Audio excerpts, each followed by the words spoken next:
Hi viewers, అందరికి welcome friends. మన ఛానల్కి స్వాగతం friends. Women's ODI world cup అవ్వబోతుంది కదా. సో దీంట్లో భాగంగా చిన్నస్వామి స్టేడియంలో జరగాల్సిన మ్యాచెస్ అన్నీ నవీ ముంబై డివై పాటిల్కి ట్రాన్స్ఫర్ చేశారు. అయితే India versus Sri Lanka first match ఏదైతే ఉందో అది గువాహతి స్టేడియంకి ట్రాన్స్ఫర్ చేశారు. అయితే India versus New Zealand, India versus Bangladesh, south Africa versus England, ఈ 3 మ్యాచ్లు ముంబై డివై పాటిల్ దగ్గర జరుగుతాయి.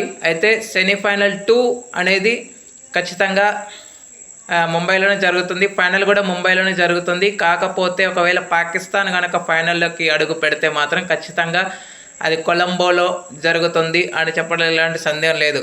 ఇండియా కొలంబోకి సెప్టెంబర్ 9th రోజే అక్కడికి వెళ్ళి ఆడాల్సి ఉంటుంది. కానీ మిగతా మ్యాచెస్ అన్నీ మన ఇండియాలోనే అన్న విషయం అందరికీ తెలిసిందే. సో మొత్తంగా 5 మ్యాచ్లు అంటే 3 లీగ్ మ్యాచ్లతో పాటు నాకౌట్ మ్యాచెస్ 2 ఈ ముంబై వేదికగా జరుగుతాయి అని స్పష్టం చేసింది ఐసీసీ. ఓకే ఫ్రెండ్స్, మరి ఇది ఒక మంచి నిర్ణయం కింద చెప్పుకోవచ్చు.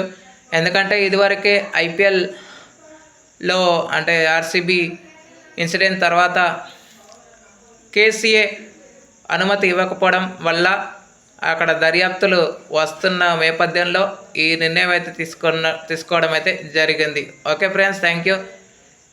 మరి దీనిపై ఈసారి 2025 వరల్డ్ కప్ విజేత ఎవరు అవుతారో అనుకుంటున్నారో కామెంట్ బాక్స్లో కామెంట్ చేయండి. Thank you friends. ఇలాంటి అప్డేట్స్ కోసం ఛానల్ని సబ్స్క్రైబ్, షేర్, లైక్, కామెంట్ చేయండి. మరొక అప్డేట్తో మేము ఉంటాను ఫ్రెండ్స్. అంతవరకు సెలవు, నమస్కారం.